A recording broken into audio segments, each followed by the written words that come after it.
I'm Tom, and today I'm going to show you how to set up automatic bed leveling or automatic bed tramming on your printer.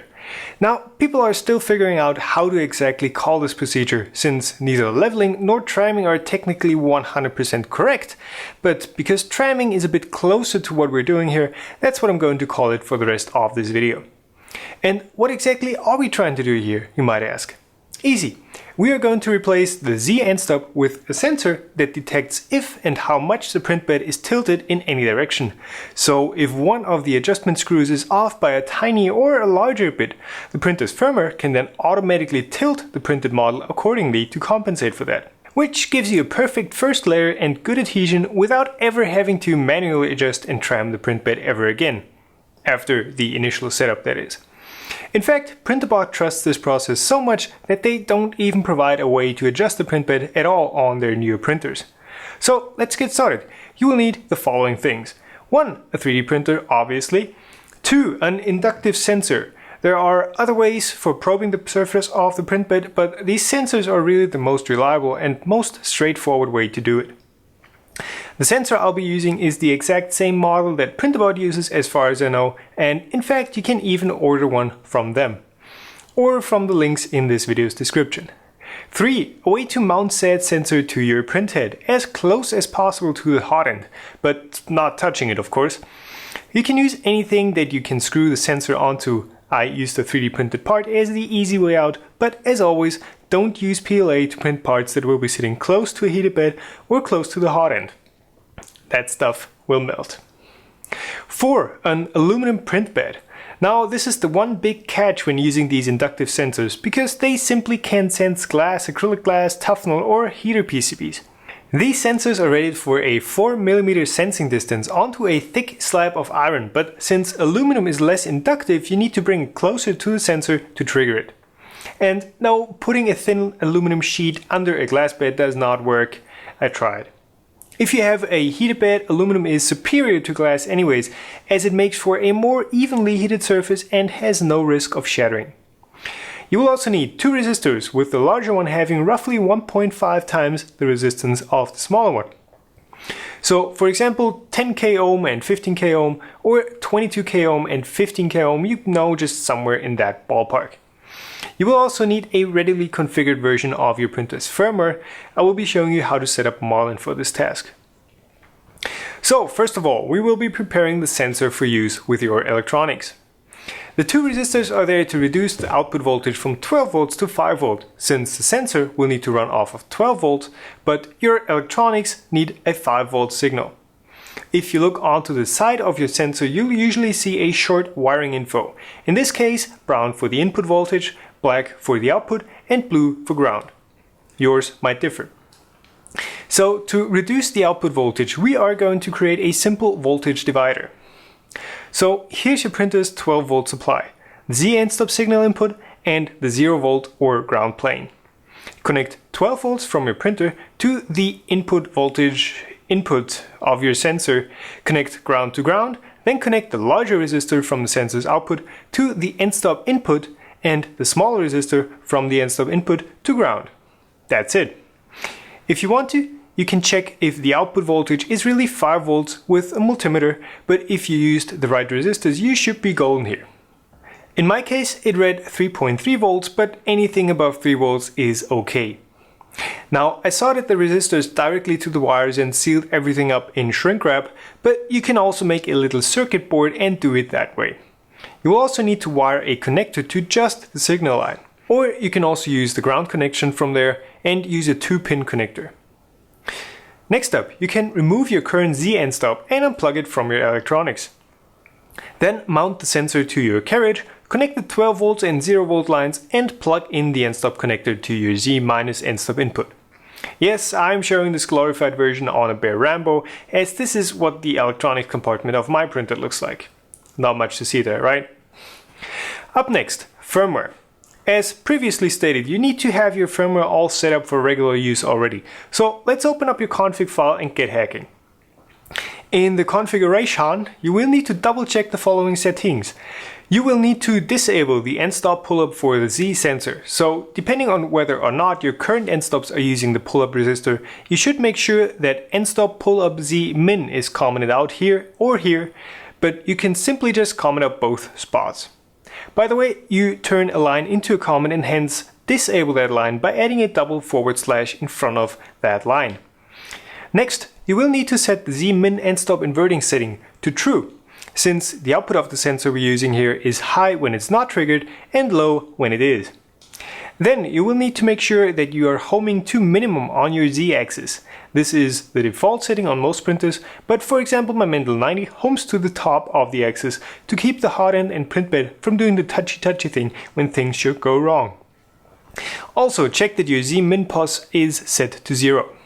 Next up, we will start messing with the actual auto leveling or auto tramming or auto bed tilt correction settings. Right up top, enable bed tramming altogether by uncommenting this line, and then choose which type of tramming your printer should do. The text accompanying this part explains pretty nicely what the grid and 3-point modes do. I will be using the grid, but for example Printrbots uses the 3-point method, so that choice is up to you. So for setting up the grid, all you need to do is tell it which area of the print bed it can probe. Just keep in mind that you are telling it the spots that the sensor will lower onto, and the firmware will try to reach those spots while ignoring the physical dimensions of the printer. So if I try to probe the very rear of my bed, the carriage would slam all the way to the front while trying to reach that spot with the sensor. So limit that area to regions that your sensor can actually reach.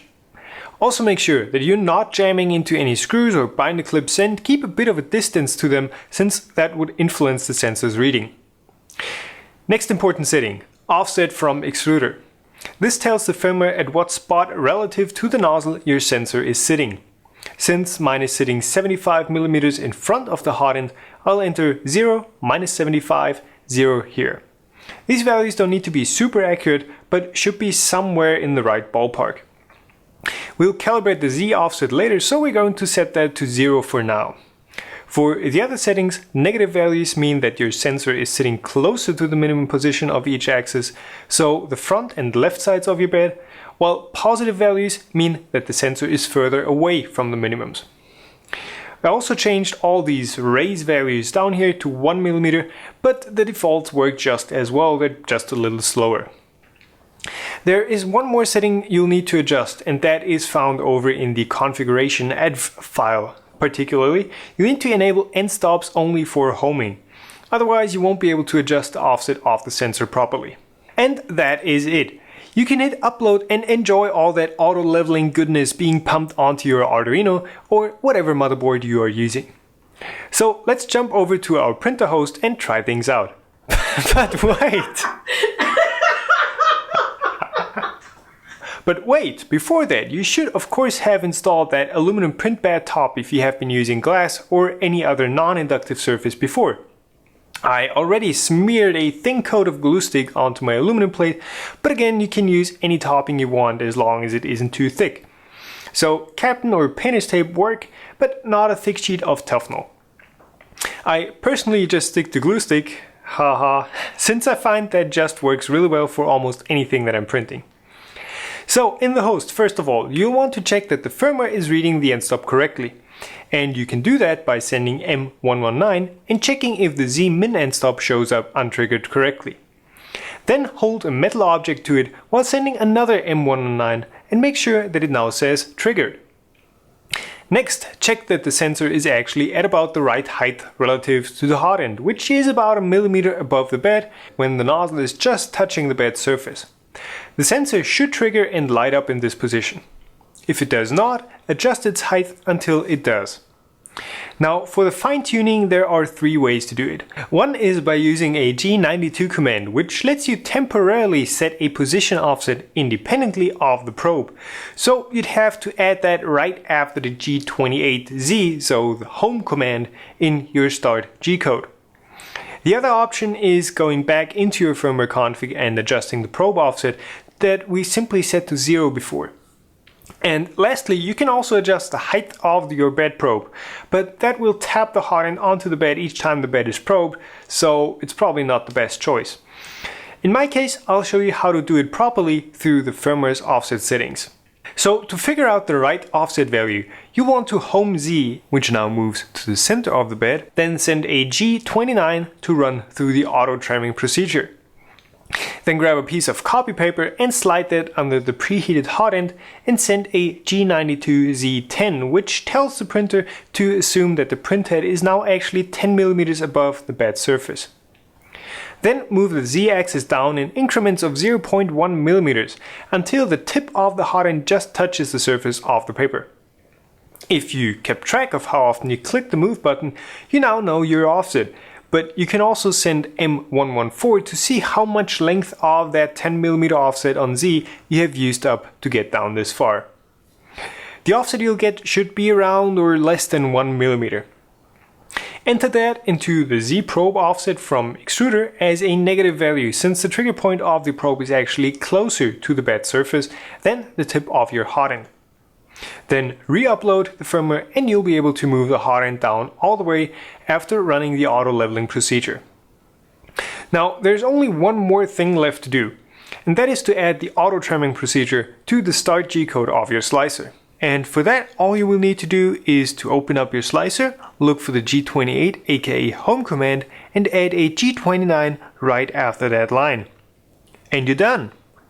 You should have now successfully set up automatic bed tramming surface tilt compensation leveling on your printer. Of course, you'll still need to fine-tune the height offset depending on how the first layers of your prints turn out, for which you can use the Z offset setting in your slicer. And that's it! No more manually fiddling around with the adjustment screws of your print bed.